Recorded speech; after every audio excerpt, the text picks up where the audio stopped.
welcome everyone to The Point. I'm your host, Jeff Spikes, and we have some ground to cover today. Happy October.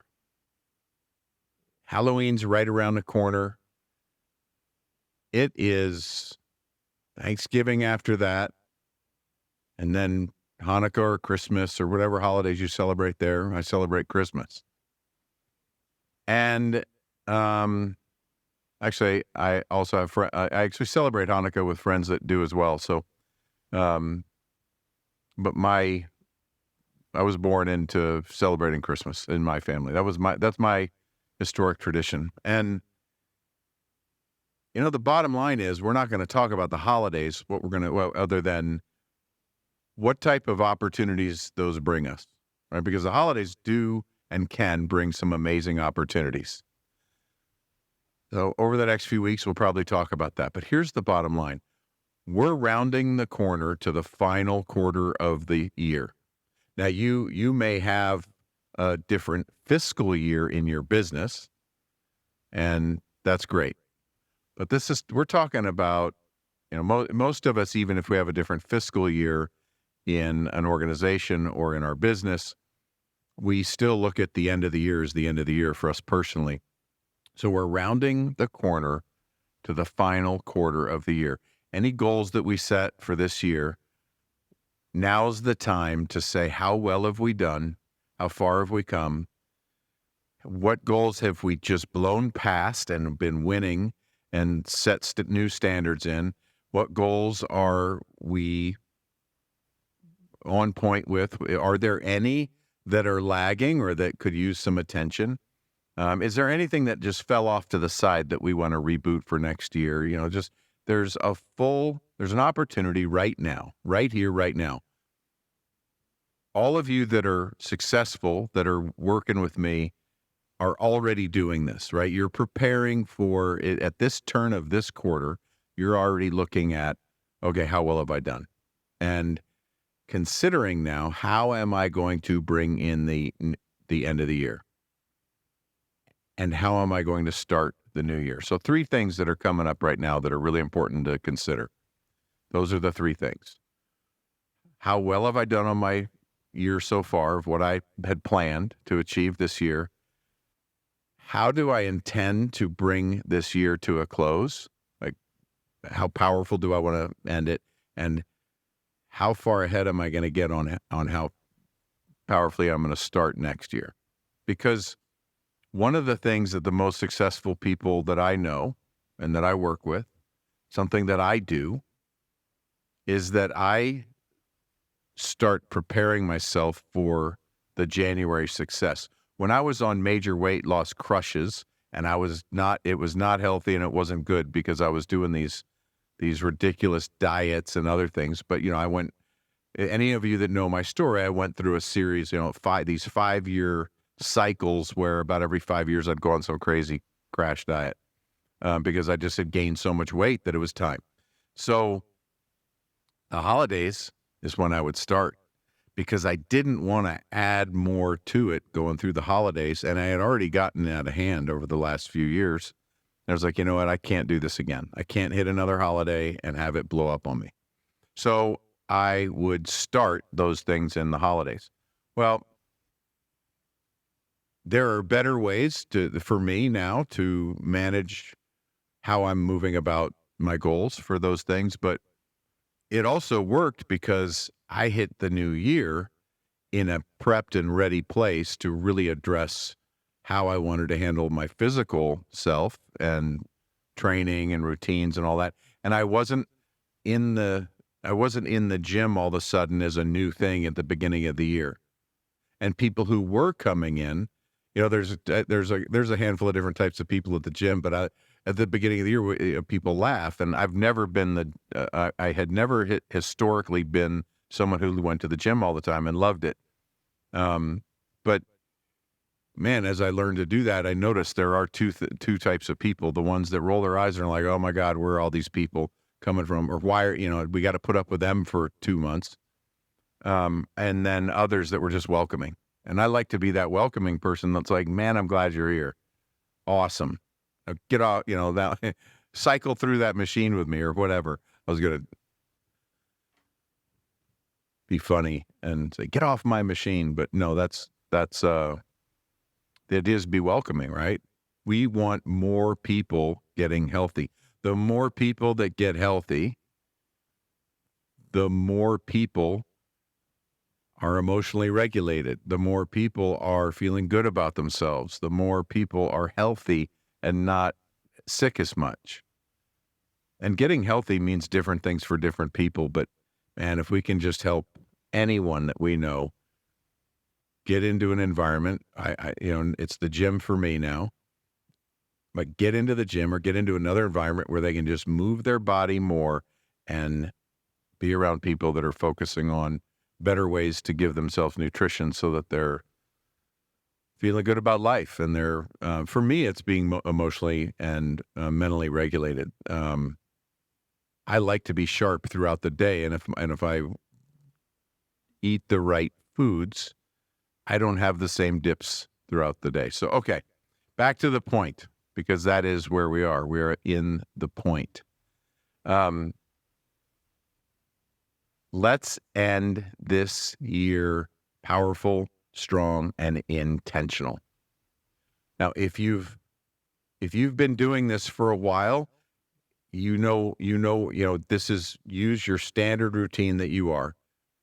Right now is the week, when we're starting the new quarter, where we just kind of look back and get that evaluation so that we can so we really lock down some ideas of what we want to do to finish the year. Another thing is, let's start mentally preparing ourselves based on what our goals are, for the obstacles. So we want to start asking ourselves for any goals we still want to reach. And maybe we've bypassed a goal. Maybe we it's not uncommon in our world to exceed a goal quickly early in the year, to exceed the expectation that we set for the whole year very quickly. And now we've set new goals. So whatever our goal is, whatever the goal is you want to focus on, how are we going to drive that forward now and finish the year strong? So if it's financial, if it's a relationship goal, holidays are a great time if you plan to see family, to heal, to find new ways to express loving kindness and embrace gratitude and look in the moment and not allow ourselves to be riddled with anything from the past. Curiosity is amazing when it comes to the past.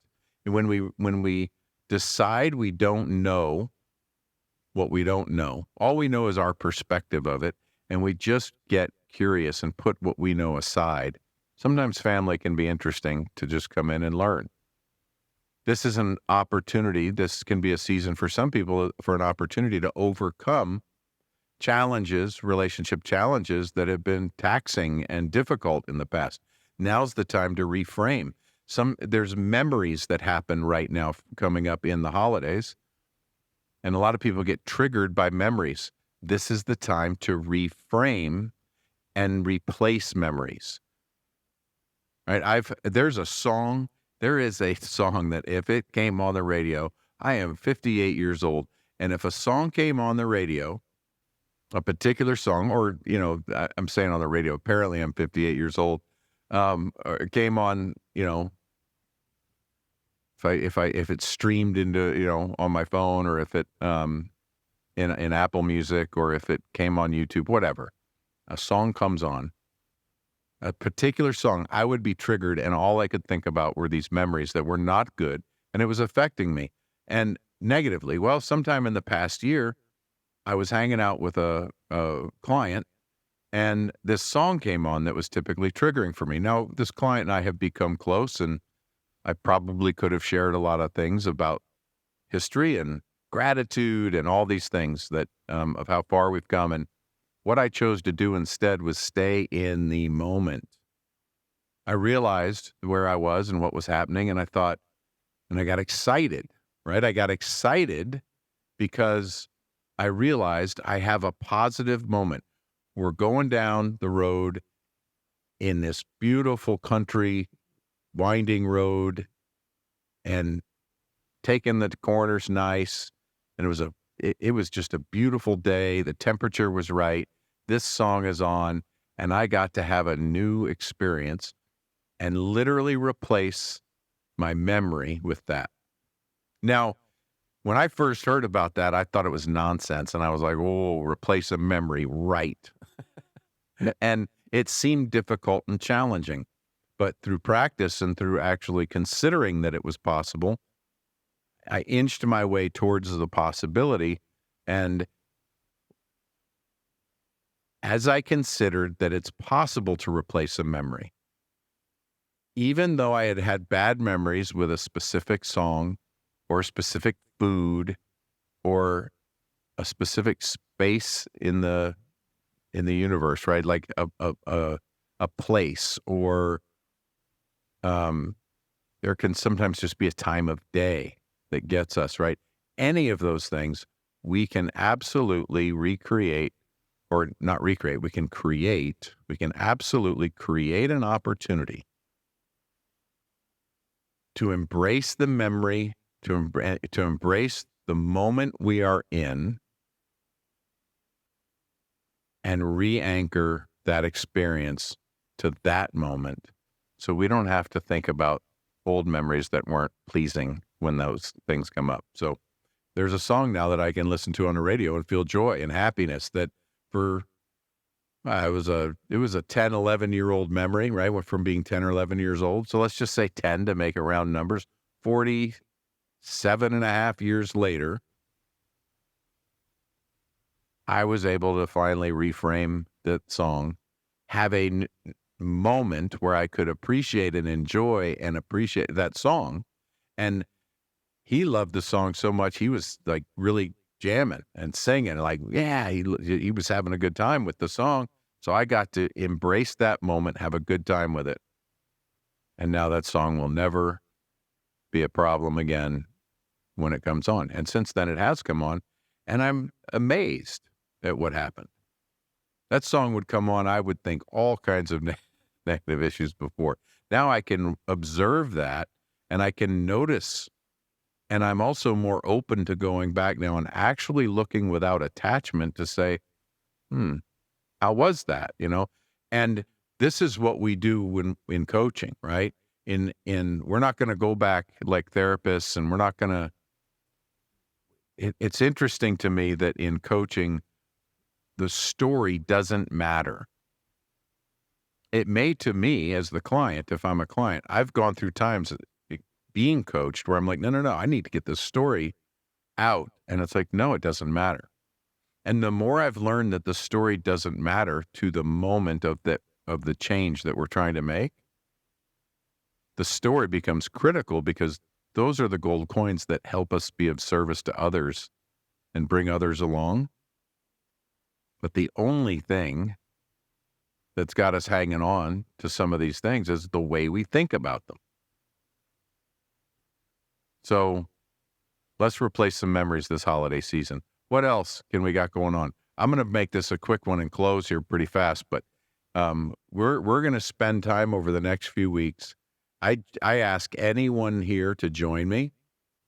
This is a call to action to join me, and let's close out 2023 intentionally. Let's start now. Let's align ourselves with the most elite and successful people in the universe, in our planet, and let's intentionally close 2023 and move into 2024 prepared, ahead of the game, and ready for action. That's how we have powerful, extremely powerful, fast, rapid change. And by the time that the new year comes, you won't need a resolution. You won't need a resolution because you'll already be absolutely confident and sure of what you want. Let's really consider what we want for this transition, and let's use it wisely. So I'm going to close out with that. What's the point? The point is be intentional. The point is learn to be kind and love yourself more. Love yourself deeper. Accept and be kind to yourself. Let's make sure that as we go into the holidays, that's another really key signal that we will talk about in an upcoming episode, is to consider how are we demonstrating love and kindness to ourselves as we face the holidays. Okay. Have a beautiful day. Thank you for joining us for another amazing episode of The Point with me, Jeff Spikes. The greatest compliment you could give me is liking, loving, and sharing this episode with all your friends. So please, if you're on Spotify, iHeart, or iTunes, leave a 5-star rating and review. If you're on YouTube, like and subscribe. Make sure to tag me. I love hearing from you, the listeners of this show. The links for all my social and iTunes are in the show notes. Also, if you'd like to engage with me in anything related to my coaching, consulting, speaking, or programs, please visit jeffspikes.com for everything you would need to know to engage with me offline. And lastly, thank you for your time, your attention, and your consideration. This is The Point.